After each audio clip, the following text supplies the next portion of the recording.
Hey Lively, ik ben alweer de tijd kwijt.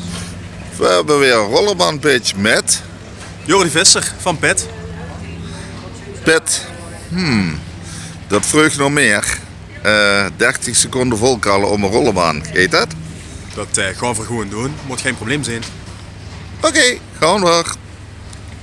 Draaien we om. Sittard-Geleen is een prachtige en veelzijdige gemeente. Waar Vera Spit, Gero Steinke aan willen bijdragen om deze te behouden, maar ook om te ontwikkelen. Mijn naam is Jordi Visser en ik wil me de komende tijd inzetten voor het behoud van ons cultureel erfgoed, maar ook om de jongeren te betrekken bij onze politiek. Ziet Geer dat nu zitten en wilt hier samen verhoed, stem dan op 14, 15 en 16 maart, Lies 12, nummer 7, Jordi Visser. Dankjewel.